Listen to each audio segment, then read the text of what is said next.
Good morning, HOD Professor A.K. Chaturvedi sir, my seminar guide K.S. Bhati sir, seminar coordinator S.S. Godara sir, faculty members, examiners and my friends. I am Kuldeep Singh Nathawat, pursuing my BTech from University Department of Aeronautical Engineering, Rajasthan Technical University, Kota. My seminar topic is aircraft train or a turbojet train. These are our list of content. First, we have an introduction. An aircraft train is also called a turbojet train, a train powered by turbojet engine. The train is propelled by jet engine thrust of the engine. Only handful of jet powered have been built. Turbojet engine have been built into a rail car combining both propulsion and passenger. As a turbojet engine are most efficient at high speed. Then we have benefits of the jet engine locomotive. It improves quality of life by cutting time travel, reduce air pollution, reduce traffic congestion, and it provides a safety valve for a crowded city. It also had a rapid to and fro movement for goods and services between any long distance cities. It increases economic activities, expands travel choices, and improves mobility.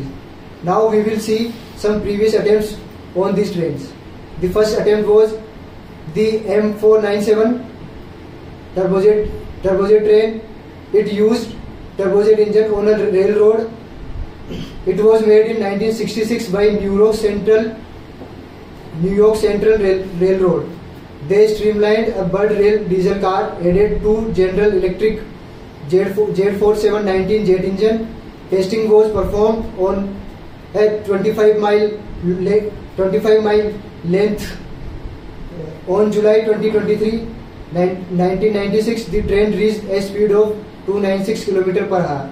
The second attempt was LIMRV in early 1970s. The US Federal Railroad Administration developed the Linear Induction Motor Research Vehicle called LIMRV on August 14, 1974. Using the jet engine, the LIMRV achieved a world record of 411.5 km per hour. Last we have the SVL. In 1970s, the researchers in USSR developed the high-speed rail car. The researchers placed a jet engine on a ER-22 rail car. The SVL was able to reach a speed of 250 km per hour. Now we will see some benefits of using turbojet engine in a rail car. It has very high power to weight ratio. It is more compact than most of the reciprocating engine of same power. It has fewer moving parts. It has low operating pressure and high operating speeds. It requires low lubricating oil and consumption. Then we have the reason why this locomotive failed at that time, because they have used the conventional type jet engine on locomotive, which was not having synchronous motor. But nowadays jet engine with synchronous specification are available. Synchronous motor run at a constant speed from no load to full load.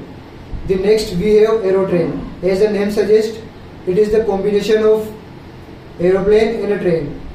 It is the tracked air cushion vehicle, TACV. It was developed by James Berlin. The train used twin turbine engine through a ducted propeller with 7 blades. The aerotrain set a world record, reaching the speed of 417.6 km per hour. This is the test track where the aerotrain was tested. Now for constructing a train we require wagons. So we have aerowagon. It is also called air motor wagon. It was an experimental high-speed rail car fitted with an aircraft engine. The aerowagon was originally intended for the express transportation of important documents. Then we have future of these trains. The future of high-speed trains looks promising. As the technology advances, high-speed trains will become faster, more efficient and more affordable.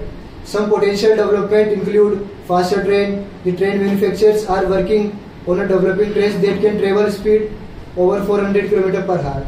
This makes high-speed train even more competitive with air travel on a shorter route. Improved efficiency. High-speed trains already have a lower carbon footprint than air travel, but the future development could make them even more environment friendly. For example, the train powered by hydrogen fuel could be developed, which would produce zero emissions. More routes. As more countries invest in high-speed rail infrastructure, we can expect to see more routes connecting major cities. This will make high-speed train a available alternative to air travel for more people. Now we have advantage and disadvantage of these trains. First, we have advantage. It creates more jobs. It increases economic activities. It reduces traffic congestion and boosts productivity. It expands travel choices and improves mobility. We know that everything has both advantages and disadvantages.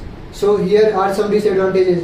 It has high cost of construction. It has high fares, and it also has time-consuming projects. At last, I just want to conclude my seminar by saying that because of speed and perfect safety of the passenger, high-speed train has become more popular in this world. Most of the countries nowadays are trying to develop this technology through developing this sector: tracks, power generation, aerodynamics mentioned above. Interesting study that can be done based on the review. A concept has been proposed by the CEO of SpaceX Tesla called Hyperloop, whereby a train will travel through a vacuum space. In this concept, the vacuum space is called a track of a train. So the speed of the train estimated to be 360 km per hour to 1220 km per hour. Approximately in many developed countries, this project has started working in full pace. And these are the references. Thank you.